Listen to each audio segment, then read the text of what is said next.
Bonjour à tous et bienvenue sur Histodote. À l'instar du chevalier Bayard, Bertrand du Guesclin fait partie des héros emblématiques de notre histoire. Pourtant, le petit noble breton ne correspond pas vraiment à l'image du chevalier idéal des romans courtois. Conscient qu'il est différent des autres, il prend comme devise « Le courage donne ce que la beauté refuse ». Sa vaillance, son efficacité, son sens de l'honneur et de la fidélité lui vaudront l'admiration, ou tout du moins le respect, de ses ennemis et de ses contemporains. Retour sur la vie du dogue noir de Brocéliande dans une France déchirée par la guerre de Cent Ans.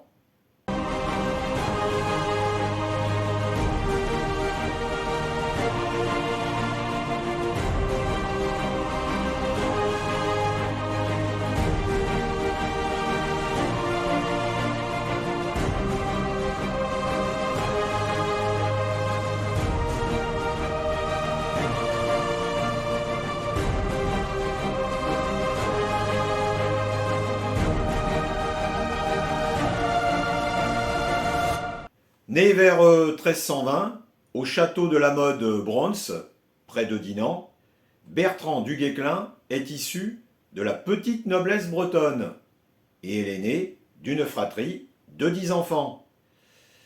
Pourtant, ses parents Robert et Jeanne ne l'aiment pas, le jugeant trop brutal. Un rejet accentué par un physique plutôt ingrat. Il est décrit comme petit, avec des jambes courtes, de larges épaules, des bras trop longs et une grosse tête ronde à la peau presque noire. Lui-même se vantera plus tard de descendre d'un roi africain.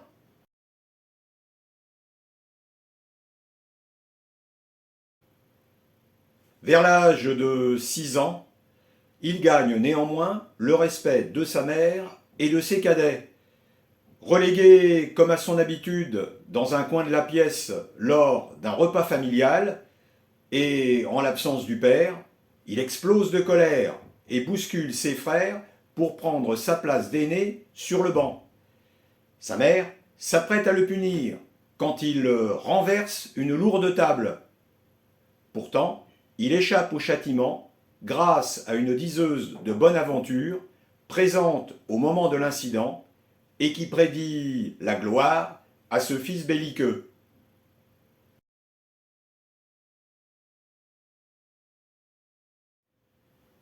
Troublé par cette prédiction, le jeune du Guesclin sera désormais traité avec les égards dus à son rang.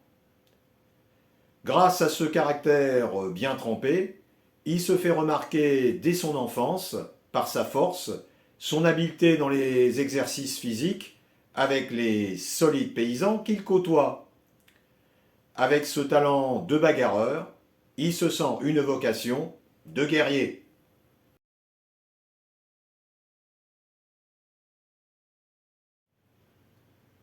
Il a environ 17 ans quand il s'enfuit chez son oncle à Rennes. Il assiste le 4 juin 1337 à un tournoi auquel il a interdiction de participer. Un de ses cousins vaincus lui prête son équipement. Selon les chroniques de l'époque, Bertrand, masqué pour passer incognito, défait 12 ou 15 adversaires, avant de refuser de combattre son père en inclinant sa lance en signe de respect. Un autre chevalier qui le défie fait sauter la visière de son aume. Robert du Guesclin reconnaît alors son fils. Ému et fier, il s'engage à l'aider à réaliser son rêve, devenir chevalier.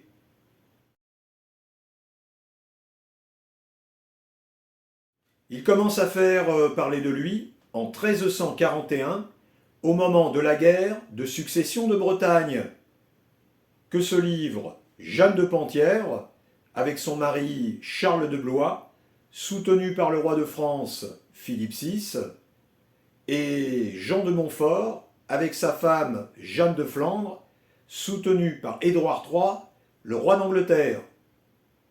Un des épisodes secondaires de ce qu'on appellera la guerre de Cent Ans.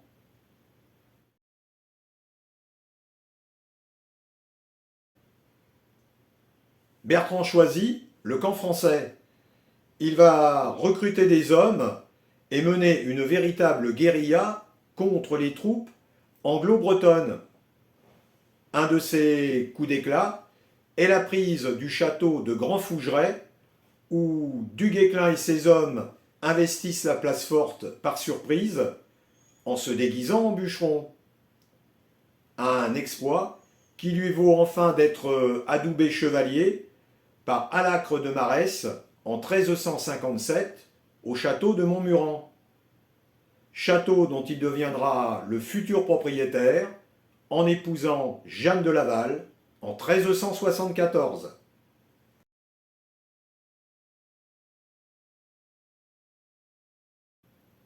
Mais revenons à notre guerre de succession. En 1356, alors que le roi de France, Jean II, vient d'être fait prisonnier après la défaite de Poitiers, Henri de Grosmont, duc de Lancastre, décide d'assiéger Rennes afin de précipiter la fin de la guerre. Pour cela, il établit un blocus afin d'affamer la population. La défense de la ville est assurée par Guillaume de Penhoët, surnommé de Torboiteux, qui réside au château. Assisté par Bertrand Ier de Saint-Pern, commandant dans la ville, et parrain de Bertrand du Guesclin.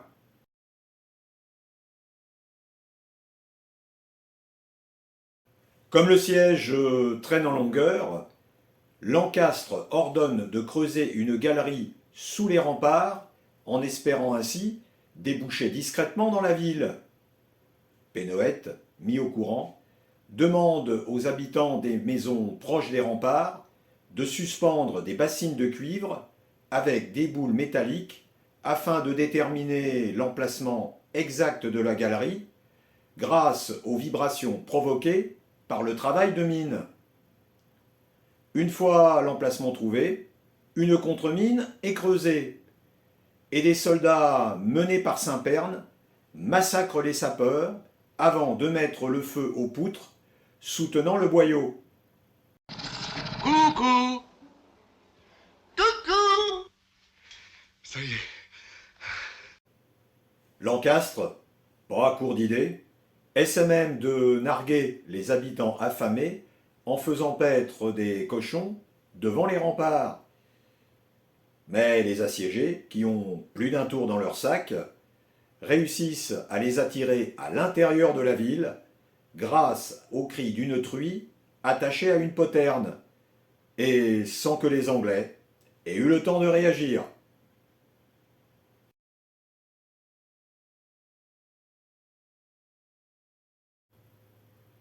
Une nouvelle fois, Du Guesclin arrive, par ruse, à pénétrer dans la ville avec du ravitaillement. Son arrivée galvanise les assiégés, et les semaines suivantes voient se produire une série de coups de main et de duels.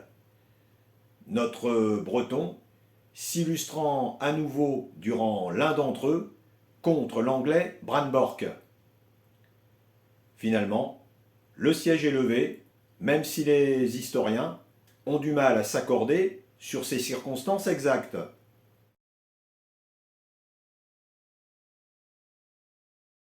Lancastre se tourne alors vers Dinan, mais pas de chance pour lui, puisque c'est nos nouveaux du Guesclin qui en assurent la défense.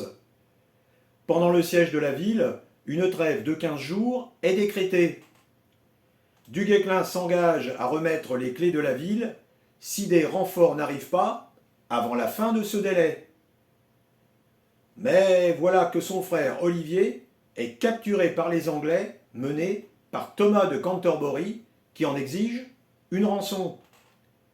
Furieux, Bertrand se rend dans le camp anglais pour protester contre cette violation de la trêve. Le capitaine Chandos, qui le reçoit, fait venir Canterbury pour avoir des explications. Mais l'arrogant Anglais, qui n'a que mépris pour Du Guesclin, jette son gantelet de fer aux pieds du Breton, malgré l'insistance de Chandos pour qu'il libère son prisonnier.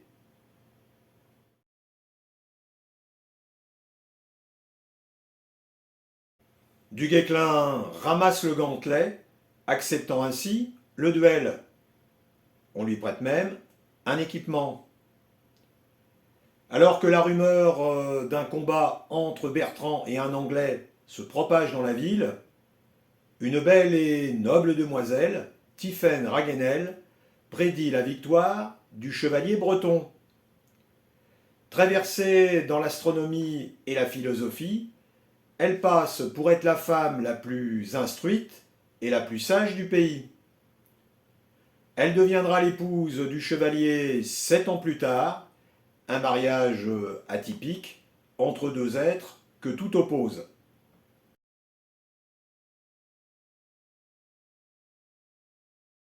En tout cas, Tiphaine avait vu juste.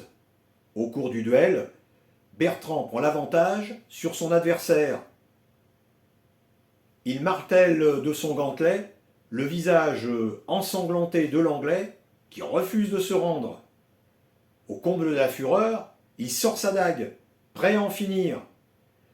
Et il faut l'intervention de ses amis et des hommes du duc pour l'empêcher de passer à l'acte. Comme il est de coutume, Lancastre lui remet les armes et le destrier du vaincu.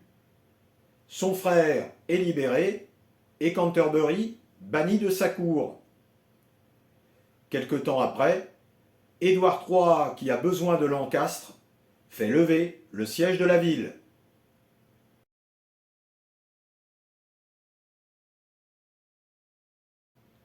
Grâce à ses exploits, il attire l'attention du dauphin Charles et l'accompagne en 1359 pour délivrer Melun aux mains de Charles de Navarre, dit le Mauvais, un turbulent prétendant au trône, prêt à toutes les compromissions.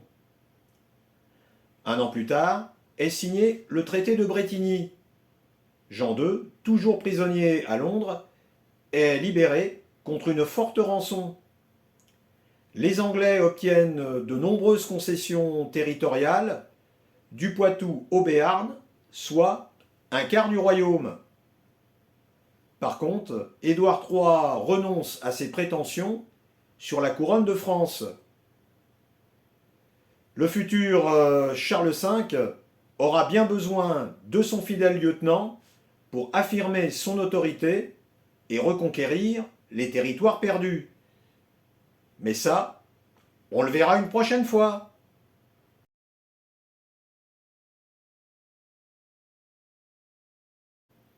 Voilà pour cette première partie de la vie de Du Guesclin. Je vous mettrai la seconde début janvier, puisque je terminerai l'année sur un sujet plus festif, entre histoire et gastronomie. Merci à vous de m'avoir suivi, et avec moi, continuez l'histoire. Salut!